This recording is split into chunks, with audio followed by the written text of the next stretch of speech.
Believe it or not, but this is the third generation Skoda Fabia. This car was the star of the Skoda booth at the 2014 Paris Motor Show. Although the Fabia is still not on Volkswagen Group's MQB platform, it does use MQB technologies, meaning modules common for other models in the group.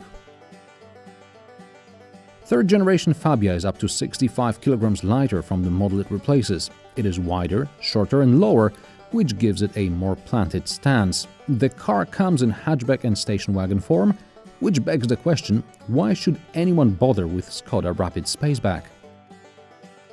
The Fabia comes with a choice of 3- and 4-cylinder engines, petrol and diesel, with 5- or 6-speed manual or 7-speed DSG transmission.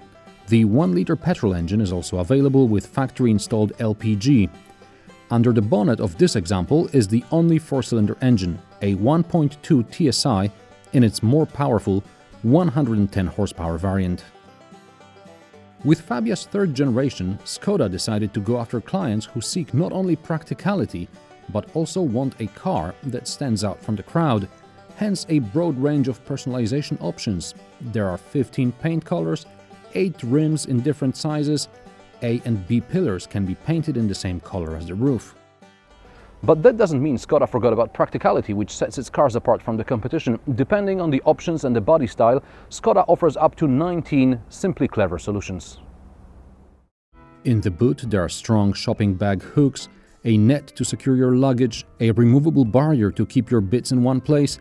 There is also an ice scraper under the tank flap, large bottles of water can fit in the door bins, there are cup holders and a phone holder, albeit it does not fit larger modern smartphones. And there's even a trash bin. Cool! The boot is 330 liters, which is 44 liters more than in Toyota Yaris, 30 liters more than in Renault Clio and 10 liters more than in Dacia Sandero. The seats don't fold flat, unfortunately, but in the station wagon you get a double floor to fix that. Here under the floor we have a full spare.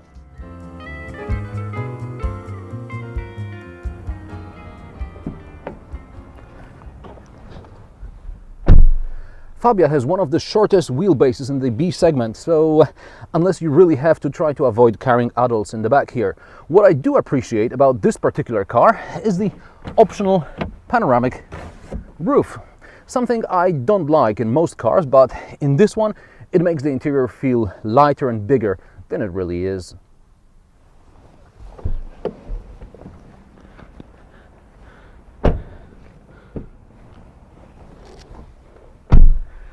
Perhaps I'm prejudiced against Skoda as a budget brand because I've seen the car in flesh at the car show and today I'm still pleasantly surprised. I mean, this kind of dashboard is something that you would like to have in a Peugeot or a Toyota. This car is equipped with the optional radio with a large LCD display, but even with the smaller radio, the sort of standard, well, it's not standard, but the base radio with a little tiny knob with a little LED display or dot matrix display somewhere in the middle, the interior looks really great, really cool. Now, the problem is that you don't get sat-nav here even as an option. What you do get with the biggest radio, with the best top-spec radio, is mirror link. So theoretically, you could use certain apps, including sat-nav, from your smartphone on the big display here. Unfortunately, MirrorLink works only with a couple of phones and my phone isn't on the list. So, okay, perhaps I should go with the cheapest radio, the one with the tiny dot matrix display. It looks really good, really cool. Unfortunately, that one doesn't come with Bluetooth. Bluetooth you only get with the bigger one. And for me, a car without Bluetooth these days, it just doesn't work. I mean, it's a matter of convenience and safety, most of all. Let's look at it this way. In a Dacia, you get a radio with sat-nav and with Bluetooth, and it's cheaper than the one you get here in the Fabia. Of course, the one in Dacia isn't as pretty.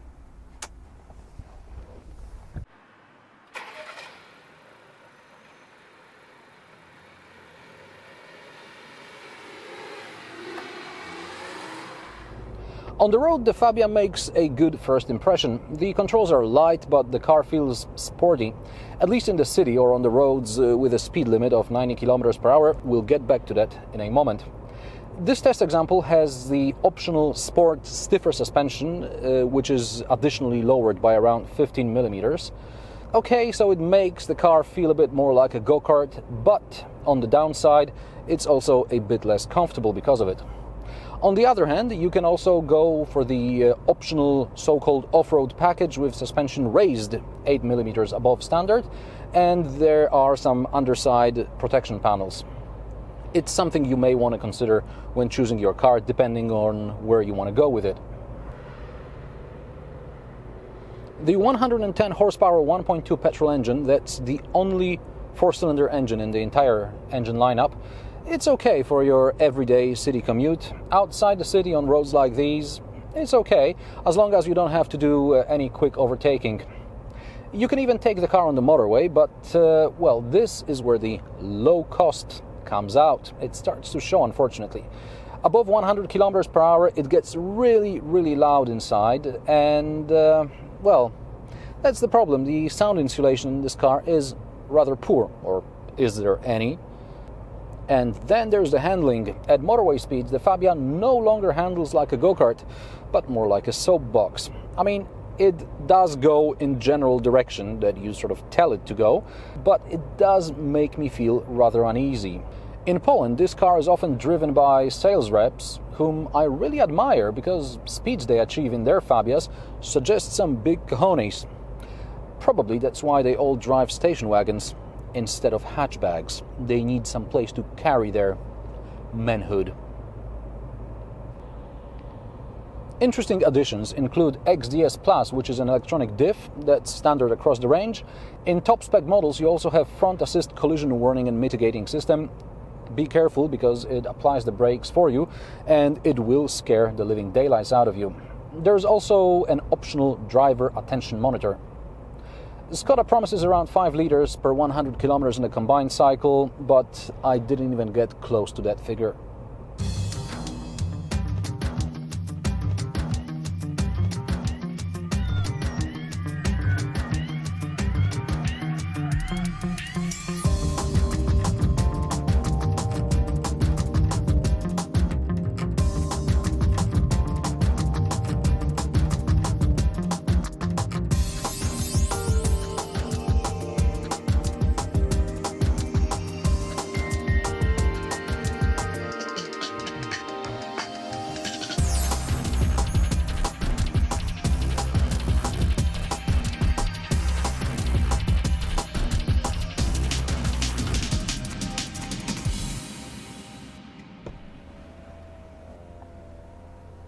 So how much is it? Prices of the new Fabia start below 14,000 euros, which isn't at all cheap. And this example, with all the options, costs almost twice that.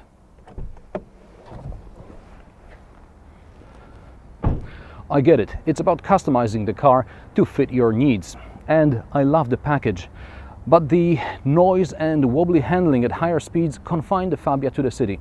It's a shame, because it could make such a good, nice all-rounder for a small family. Watch more of my reviews and subscribe to my channel. New episodes every Friday. You can also follow me on Facebook, Instagram, Twitter and Google+. You'll find all the links in the description below. Thanks for watching, and I'll see you next time.